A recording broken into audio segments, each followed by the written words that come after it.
संघर्षों से भरी विरासत, डॉक्टर B.R. अंबेडकर और दलित मुक्ति की लड़ाई।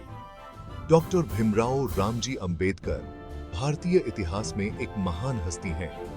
वह लाखों लोगों, खासकर दलित समुदाय के लिए आशा और प्रेरणा की किरण हैं। जाति व्यवस्था से ग्रसित समाज में जन्मे अंबेडकर ने बचपन से ही भेदभाव और पूर्वाग्रह का सामना किया। फिर भी वह इन चुनौतियों से ऊपर उठे, अदम्य भावना और ज्ञान की प्यास से प्रेरित होकर। उन्होंने उच्च शिक्षा हासिल की, भारत और विदेशों में उल्लेखनीय शैक्षणिक सफलता प्राप्त की। अंबेडकर का ज्ञान केवल किताबों तक सीमित नहीं था। उन्होंने अपना जीवन उस दमनकारी जाति व्यवस्था को खत्म करने के लिए समर्पित कर दिया, जिसने सदियों से दलितों को हाशिए पर धकेल दिया था। उन्होंने सदियों पुरानी रूढ़ियों को चुनौती दी, पारंपरिक ग्रंथों पर सवाल उठाए और भारतीय समाज में व्याप्त असमानताओं को उजागर किया। उनके शक्तिशाली लेखन और भाषणों ने बहस का एक तूफान खड़ा कर दिया, जिससे भारत को अपने अतीत के दानवों का सामना करने के लिए मजबूर होना पड़ा। अंबेडकर का सबसे स्थायी योगदान भारतीय संविधान को आकार देने में उनकी भूमिका थी। उन्होंने यह सुनिश्चित करने के लिए अथक संघर्ष किया कि यह जाति के बावजूद सभी नागरिकों के लिए समानता, न्याय और बंधुत्व के सिद्धांतों को सुनिश्चित करे। वह समझते थे कि सच्ची आजादी सबसे वंचितों को सशक्त बनाकर ही हासिल की जा सकती है।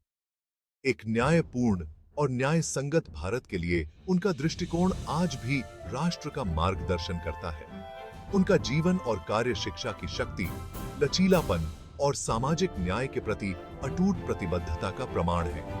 वह एक निरंतर अनुस्मारक के रूप में कार्य करते हैं कि समानता की लड़ाई एक सतत संघर्ष है, जिसके लिए अटूट समर्पण और यथास्थिति को स्वीकार करने से इनकार करने की आवश्यकता है। मशाल लेकर आगे बढ़ते हुए कांशीराम और मायावती की बीएसपी का उदय। अंबेडकर के नक्शे कदम पर चलते हुए कांशीराम दलित राजनीति में एक प्रमुख व्यक्ति के रूप में उभरे। उन्होंने एक ऐसे राजनीतिक मंच की आवश्यकता को पहचाना जो दमित लोगों की आवाज बुलंद करे और स्थापित राजनीतिक व्यवस्था को चुनौती दे। 1984 में उन्होंने सामाजिक न्याय के एक साझा बैनर तले दलितों की साउंगी बांगी की सा, आदिवासियों और अन्य हाशिए पर मौजूद समुदायों को एकजुट करने की दृष्टि से बहुजन समाज पार्टी बीएसपी की स्थापना की। कांशीराम समझते थे कि सामाजिक परिवर्तन के लिए राजनीतिक शक्ति आवश्यक है। उन्होंने चुनावी प्रतिनिधित्व के महत्व पर जोर दिया और दलितों को सत्ता के गलियारों में अपनी सही जगह का दावा करने के लिए प्रोत्साहित किया। उनका संदेश युवाओं के बीच गहराई से गूंजा, जिन्होंने उन्हें एक ऐसे नेता के रूप में देखा जो उनके संघर्षों को समझता था। कांशीराम द्वारा सलाह दी गई मायावती बीएसपी के भीतर एक दुर्जेय शक्ति के रूप में उभरी। उनके उदय ने भारतीय राजनीति में एक ऐतिहासिक मोड़ को चिह्नित किया। वह दलित सशक्तिकरण का प्रतीक बन गए, कांच की छतों को तोड़कर और भारतीय समाज के गहरे जड़ जमाए पितृसत्तात्मक मानदंडों को चुनौती दी। उत्तर प्रदेश की मुख्यमंत्री के रूप में उन्होंने दलितों के उत्थान और उनकी सामाजिक आर्थिक स्थिति में सुधार के उद्देश्य से नीतियों को लागू किया। उनके नेतृत्व में बीएसपी ने मुख्यधारा में दलित आकांक्षाओं को लाने में महत्वपूर्ण भूमिका निभाई।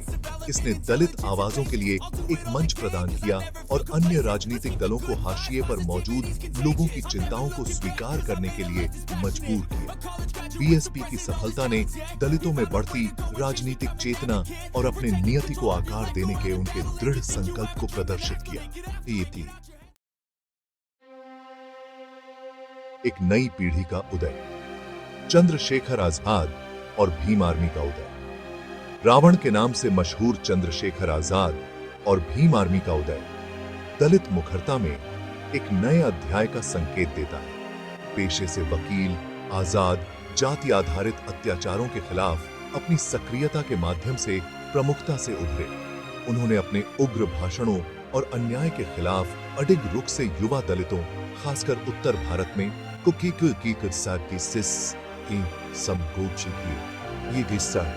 प्रेरित किया। आजाद के नेतृत्व में भीम आर्मी ने जातिगत भेदभाव को संबोधित करने के लिए अधिक टकराव वाला रुख अपनाया। उन्होंने विरोध प्रदर्शन आयोजित किए, जातिगत हिंसा के पीड़ितों को कानूनी सहायता प्रदान की और अपराधियों द्वारा प्राप्त दंड से मुक्ति को चुनौती दी। उन्होंने निष्क्रिय पीड़ितों के रूप में दलितों की पारंपरिक छवि को चुनौती दी और आत्मरक्षा और सम्मान के अपने अधिकार का दावा किया। आजाद का करिश्मा और युवा दलितों की आकांक्षाओं से जुड़ने की उनकी क्षमता ने उन्हें समकालीन भारतीय राजनीति में एक महत्वपूर्ण व्यक्ति बना दिया है। उन्होंने आजाद समाज पार्टी का गठन किया, जो एक ऐसा राजनीतिक मंच है जो दलितों और अन्य हाशिए पर मौजूद समुदायों की चिंताओं को दूर करना चाहता है। चुनावी राजनीति में उनका प्रवेश युवा दलितों में राजनीतिक प्रतिनिधित्व की बढ़ती इच्छा को दर्शाता है, जो स्थापित दलों से परे है। आजाद और भीम आर्मी का उदय 21वीं सदी में अंबेडकर की विरासत की निरंतर प्रासंगिकता को उजागर करता है। वे प्रदर्शित करते हैं कि समानता की लड़ाई अभी खत्म नहीं हुई है और नई पीढ़ी मशाल को आगे ले जाने के लिए तैयार है। भूल भुलैया से रास्ता निकालते हुए भारत में दलित नेतृत्व के सामने चुनौतियां। दलित नेताओं द्वारा उठाए गए महत्वपूर्ण कदमों के बावजूद समानता का मार्ग अभी भी चुनौतियों से भरा हुआ है। गहरे बैठे पूर्वाग्रह और संरचनात्मक असमानताएं दलित समुदाय की प्रगति में बाधा बने हुए हैं। जातिगत भेदभाव, हालांकि गैर कानूनी है, विभिन्न रूपों में बना रहता है, जो सामाजिक बहिष्कार, आर्थिक असमानताओं और हिंसा में प्रकट होता है। दलित नेतृत्व के सामने एक बड़ी चुनौती समुदाय के भीतर आंतरिक विभाजनों को पाटने की है। भूगोल, भाषा और आर्थिक स्थिति जैसे कारक अक्सर दलित आंदोलन के भीतर दरारें पैदा करते हैं, जिससे एकजुट मोर्चा पेश करने की उसकी क्षमता में बाधा आती है। सार्थक परिवर्तन प्राप्त करने के लिए इन आंतरिक मतभेदों को दूर करना और एक साझा एजेंडा बनाना महत्वपूर्ण है। एक और चुनौती अन्य हाशिए पर मौजूद समुदायों जैसे आदिवासियों, मुसलमानों और अन्य पिछड़े वर्गों के साथ जुड़ने की है। मौजूदा सत्ता संरचनाओं को चुनौती देने और अधिक न्याय संगत समाज बनाने के लिए इन समूहों के साथ एकजुटता का निर्माण करना आवश्यक है। धार्मिक राष्ट्रवाद का उदय और असहमति के लिए जगह का सिकुड़ना दलित नेताओं के लिए अतिरिक्त चुनौतियां पेश करता है। दक्षिणपंथी विचारधारा का बढ़ता प्रभाव दलित आंदोलन के कठिन परिश्रम से अर्जित लाभों को कमजोर करने और भय और धमकी का माहौल बनाने का खतरा पैदा करता है। एक सशक्त भविष्य की ओर दलित नेतृत्व के लिए आगे का रास्ता। दलित नेतृत्व का भविष्य भारत के बदलते सामाजिक राजनीतिक परिदृश्य के अनुकूल होने की क्षमता पर निर्भर करता है। जहां जाति आधारित भेदभाव के खिलाफ लड़ाई जारी रखना सर्वोपरि है, वहीं नई चुनौतियों के लिए नवीन समाधानों और बहुआयामी दृष्टिकोण की आवश्यकता है। शिक्षा सशक्तिकरण के लिए एक महत्वपूर्ण उपकरण बनी हुई है। दलित नेताओं को दलित बच्चों के लिए गुणवत्तापूर्ण शिक्षा तक पहुंच में सुधार को प्राथमिकता देनी चाहिए, जिससे उन्हें गरीबी और भेदभाव के चक्र से मुक्त होने में सक्षम बनाया जा सके। भविष्य की पीढ़ियों के नेताओं और परिवर्तन करने वालों का पोषण करने के लिए शिक्षा में निवेश करना महत्वपूर्ण है। आर्थिक सशक्तिकरण भी उतना ही महत्वपूर्ण है।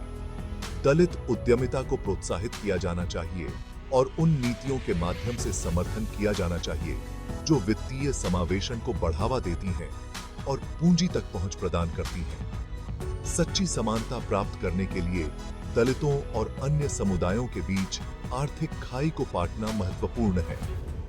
दलित नेताओं को अपने संदेश को बड़ा करने, समर्थन जुटाने और व्यापक दर्शकों से जुड़ने के लिए प्रौद्योगिकी और सोशल मीडिया की शक्ति का भी उपयोग करना चाहिए।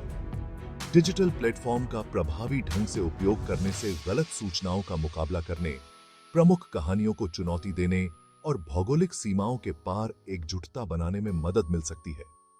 दलित मुक्ति की लड़ाई केवल एक समुदाय के अधिकारों की लड़ाई नहीं है, यह भारत की आत्मा की लड़ाई है। यह एक समावेशी और न्याय संगत समाज की दृष्टि को साकार करने की लड़ाई है, जैसा कि अंबेडकर और अनगिनत अन्य लोगों ने कल्पना की थी, जिन्होंने अपना जीवन इस उद्देश्य के लिए समर्पित कर दिया। आगे का रास्ता चुनौतीपूर्ण हो सकता है, लेकिन न्याय के प्रति प्रतिरोध, लचीलापन और अटूट प्रतिबद्धता की भावना मार्ग का मार्गदर्शन करती रहेगी।